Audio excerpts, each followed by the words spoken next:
करायची, पण दुर्दैवाने ते काम होऊ शकलं नाही. मात्र मोदीजी पंतप्रधान झाल्यानंतर आणि मी मुख्यमंत्री झाल्यानंतर आपण महा मेट्रो नावाची कंपनी तयार केली. त्या कंपनीला पुणे मेट्रोचं काम दिलं आणि मला सांगताना आनंद वाटतो, देशामध्ये सर्वात वेगाने जर कुठल्या मेट्रोचं काम झालं असेल तर ते पुणे मेट्रोचं काम या ठिकाणी झालं.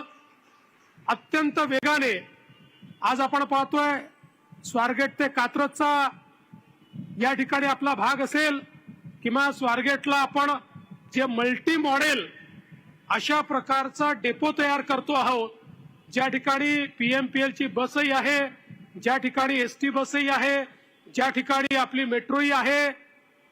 एक इंटिग्रेशन आपल्याला पाहायला मिळतं आणि देशातलं सगळ्यात मोठं मल्टी मॉडेल स्टेशन मेट्रोचं हे आपण या पुण्यामध्ये स्वारगेटला तयार करतोय. आणि आता मेट्रोचा विस्तार हा प्रचंड मोठा या संपूर्ण पुण्यामध्ये आपण सुरू केलाय.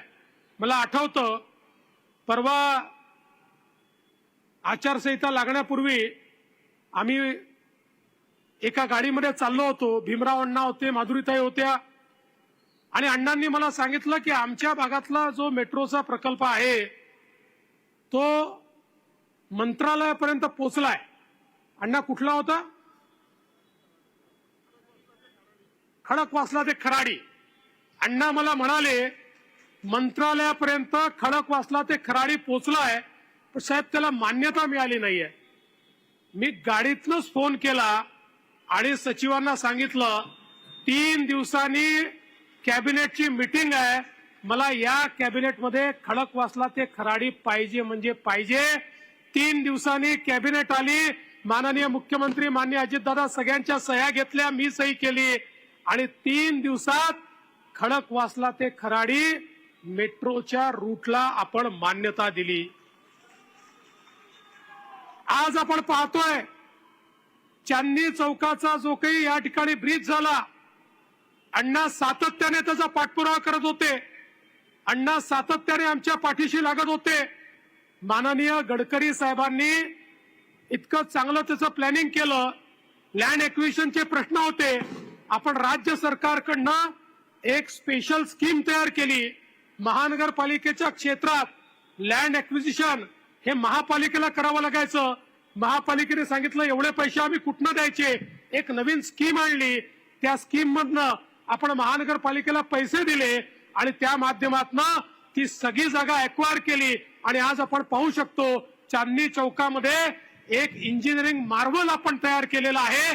आणि पूर्वी ज्या ठिकाणी इतक्या मोठ्या प्रमाणात ट्रॅफिक जाम व्हायचा, आज त्या ठिकाणी आपण ट्रॅफिक कुठेतरी ईज केलेला आहे आणि मोठ्या प्रमाणात हे काम झालेलं आपल्याला पाहायला मिळत आहे. आज आपण पाहू शकतो पुण्याला एकीकडे आपण इंटिग्रेटेड ट्रॅफिक मॅनेजमेंट सिस्टीम सुरू केली. त्याच्यामध्ये आपण आज एआयचा उपयोग करतोय आणि या सिस्टीमच्या माध्यमातून ट्रॅफिक जो आहे हा आपल्याला कसा रेग्युलेट करता येईल. आता ही जी सिस्टीम आहे ही आर्टिफिशियल इंटेलिजन्स वापरते आहे आणि त्याच्यामुळे त्यांच्याकडे रिअल टाइम इन्फॉर्मेशन असते. कुठल्या रस्त्यावर किती ट्रॅफिक आहे, त्यामुळे कुठला लाईट किती वेळ आपण ओपन ठेवला पाहिजे आणि किती वेळात तो ट्रॅफिक पुढे नेला पाहिजे, अशा प्रकारची व्यवस्था उभी केली. आणि या माध्यमातून पुण्यातला जो ट्रॅफिक आहे तो रेग्युलेट करण्याचा प्रयत्न आपण केला. एवढंच नाही तर अनेक पर्यायी रस्ते हे तयार करण्याचं काम आज या ठिकाणी आपल्या माध्यमातून होताना आपल्याला पाहायला मिळत आहे. आपल्याला याची कल्पना आहे की अनेक उडान पूल होतात आणि विशेषतः मी माननीय गडकरी साहेबांचे आभार मानेन की गडकरी साहेबांनी इथल्या वाहतुकीची कोंडी लक्षात घेता पुण्यातनं बाहेर जाणारे जेवढे रस्ते आहेत, मग पुण्यातून नगरकडे जाणारा असेल, पुण्यातनं सातारकडे जाणारा असेल, पुण्यातनं अजून कोल्हापूरकडे अजून जाणारा असेल, पुण्यातनं वेगवेगळ्या ठिकाणचे जेवढे रस्ते आहेत, या सगळ्या नगरला जाणारा रस्ता असेल, या प्रत्येक रस्त्यावर प्रदूषण युक्त शहर करण्याच्या संदर्भात हा मुळामुठाचा प्रकल्प आज या ठिकाणी आपण तयार केलेला आहे. बंधू भगिनींनो, आपण पाहू शकतो वेगवेगळ्या प्रकारची जी कामं चालू आहे. खरं म्हणजे मोठी यादी माझ्याकडे या ठिकाणी आहे. ही सगळी यादी जर मी वाचली तर कदाचित पुढच्या सभेला मला जाता येणार नाही.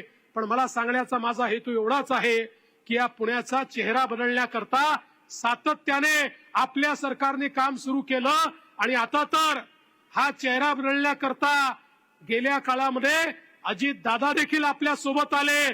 त्यामुळे आता आपलं विजन, दादांचं विजन, मुख्यमंत्र्यांचं विजन ह्या एकत्रित होऊन पुणे शहर हे आमचं देशातलं उत्तम शहर म्हणून या ठिकाणी तयार करण्याचा आमचा प्रयत्न आहे. आपल्याला कल्पना आहे आम्ही पुण्याला मॅन्युफॅक्चरिंग हब तर केलंच आहे, पण टेक्नॉलॉजी हब देखील करतोय, आर्टिफिशियल इंटेलिजन्स हब देखील करतोय.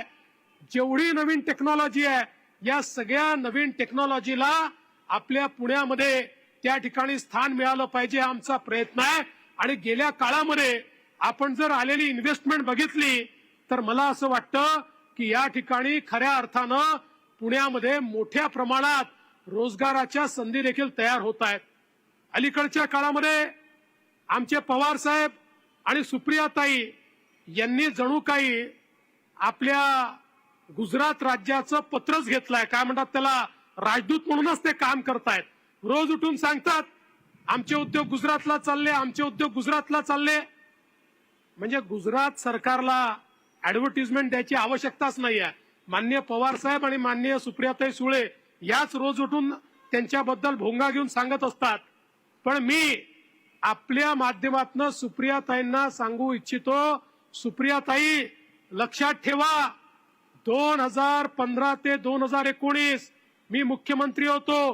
परकीय थेट गुंतवणुकीत एफडीआय मध्ये गुंतवणुकीमध्ये महाराष्ट्रच नंबर 1 होता. 2019 ला बेईमानी झाली आणि तुमचं सरकार आलं. तुमचं सरकार आल्यानंतर पहिल्याच वर्षी महाराष्ट्र 4थ्या क्रमांकावर गेला, कर्नाटक पहिला झाला. दुसऱ्या वर्षी महाराष्ट्र 4थ्यावर गेला, गुजरात पहिल्या नंबरवर आला. पुन्हा आपलं सरकार आलं. सरकार आल्यानंतर पहिल्याच वर्षी महाराष्ट्र 1 नंबरवर आला, दुसऱ्या वर्षी महाराष्ट्र 1 नंबरवर आला. आणि आता तर स्थिती अशी आहे सुप्रियाताई, देशात जेवढं इन्व्हेस्टमेंट आलं त्याच्या 52% इन्व्हेस्टमेंट एकट्या महाराष्ट्रामध्ये आलेला, एकट्या महाराष्ट्रामध्ये.